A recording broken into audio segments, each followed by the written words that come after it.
Halo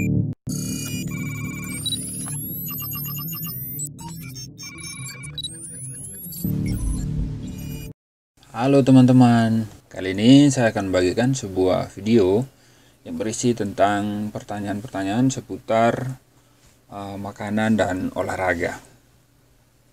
Oke, langsung saja kita simak videonya. Check it out. Apakah kebiasaan makan makanan dengan protein tinggi dalam jumlah banyak itu berbahaya? Baik teman-teman, sebenarnya orang dewasa dengan tingkat kerja sedang hanya butuh protein dengan kisaran 0,8 sampai 1,0 gram per kilogram berat badan per hari. Nah, jumlah ini dapat meningkat hingga 2,0 gram per kilogram berat badan per hari seiring dengan meningkatnya intensitas atau beban kerja kita. Nah, jadi tidak dianjurkan konsumsi protein secara berlebihan karena hal ini justru akan mengganggu kesehatan tubuh kita.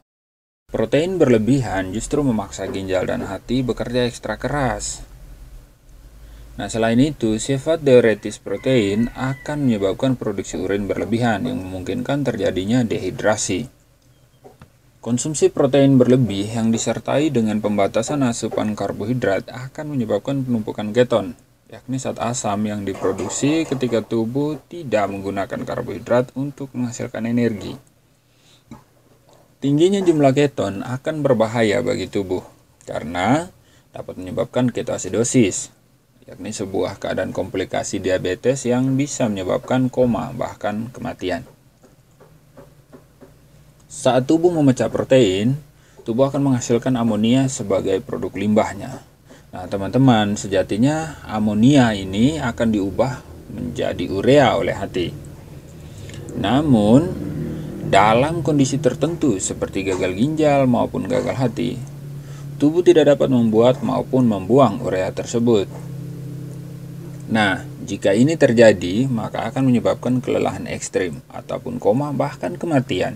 Untuk itu, konsumsilah protein secukupnya sesuai dengan kebutuhan tubuh yang sebenarnya, jangan berlebihan. Oke, pertanyaan berikut. Jenis makanan apa yang cocok untuk menambah berat badan? Baik teman-teman, prinsip peningkatan berat badan yang sehat adalah dengan bertambahnya massa otot. Nah, untuk itu sangat dianjurkan mengonsumsi karbohidrat 25% lebih banyak dari kebutuhan normal sehari-hari. Jangan berlebihan karena justru akan menyebabkan penumpukan lemak di dalam tubuh. Selanjutnya, menggunakan obat pelangsing untuk menurunkan berat badan. Apakah itu berbahaya? Baik, obat pelangsing umumnya bersifat diuretis atau yang menyebabkan sering buang air. Ada juga yang bersifat menekan nafsu makan. Nah, teman-teman, hilangnya banyak cairan tubuh yang disebabkan oleh sifat diuretis obat pelangsing justru berbahaya karena dapat menyebabkan dehidrasi. Nah, teman-teman tahu dehidrasi itu dapat mengakibatkan konsentrasi urin kita itu meningkat dan juga memicu timbulnya batu ginjal.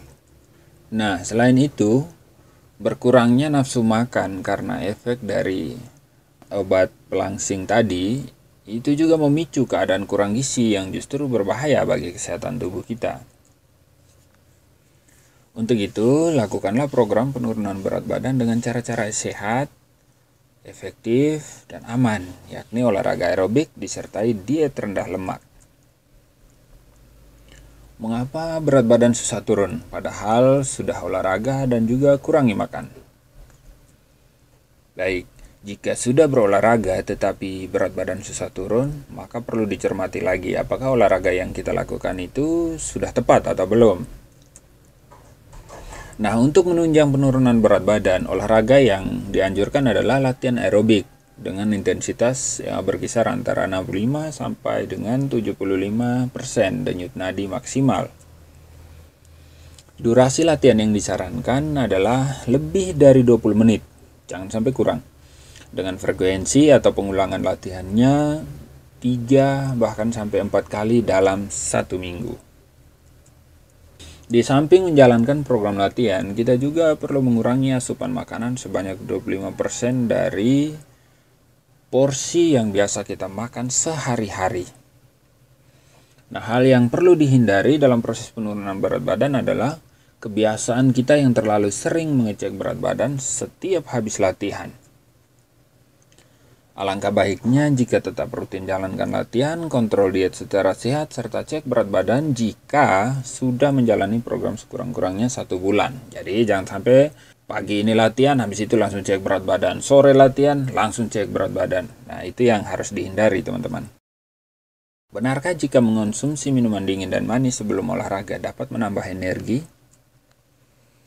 Nah, teman-teman, minuman manis dengan kadar gula lebih dari 2,5 gram per 100 ml air akan menyebabkan kondisi hipoglikemia. Teman-teman tahu hipoglikemia atau kondisi menurunnya kadar gula darah yang ditandai dengan rasa mual, pusing, dan berkeringat, itu justru dapat mengganggu kenyamanan saat berolahraga. Nah, sedangkan suhu minuman yang dianjurkan adalah berkisar antara 8-13 derajat Celcius. Jadi tidak lebih dingin dari itu ataupun tidak lebih panas dari itu. Oke, saat jogging saya sering merasa kram pada otot betis. Mengapa bisa terjadi demikian dan bagaimana cara mencegahnya?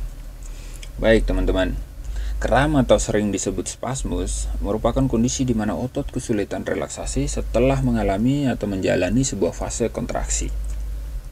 Nah, kram ini biasanya disebabkan oleh beberapa hal, seperti kurangnya mineral, ketidakseimbangan cairan tubuh, penumpukan asam laktat, dan bisa juga karena faktor suhu lingkungan yang terlalu dingin. Nah, supaya kita bisa mencegah terjadinya kram tersebut, maka ada beberapa hal yang bisa kita lakukan. Misalnya, konsumsi makanan yang mengandung mineral natrium atau potasium dan juga kalsium. Selain itu, yang wajib kita lakukan adalah pemanasan yang maksimal sebelum melakukan olahraga itu. Mengapa dianjurkan sering konsumsi pisang sebelum olahraga? Teman-teman, pisang itu banyak mengandung karbohidrat yang cepat dan mudah dicerna oleh tubuh serta mengandung mineral potasium. Nah, potasium ini sangat bermanfaat dalam membantu kerja saraf dan juga membantu memperlancar kontraksi otot. Sehingga sangat baik mengonsumsi pisang sebelum berolahraga. Berikutnya, apakah minum kopi sebelum berolahraga itu berbahaya? Ini dilematis nih, teman-teman. Sebenarnya kebiasaan minum kopi tidak dilarang ya. Karena memang itu sudah turun-temurun. Minum kopi itu tidak dilarang. Namun, sebaiknya mengurangi konsumsi kopi sebelum berolahraga. Mengapa? Karena kandungan kafein dalam kopi bisa saja menyebabkan produksi urin kita itu meningkat, yang mana dapat menimbulkan efek tidak nyaman selama kita berolahraga. Jadi itu alasannya mengapa kita kurangi konsumsi kopi sebelum berolahraga. Oke, itu saja beberapa pertanyaan yang bisa saya sampaikan dalam video ini beserta jawaban-jawabannya tadi. Semoga itu bisa menginspirasi teman-teman sekalian. Terima kasih sudah menonton video ini dan jangan lupa like, komen, dan subscribe. Sampai jumpa.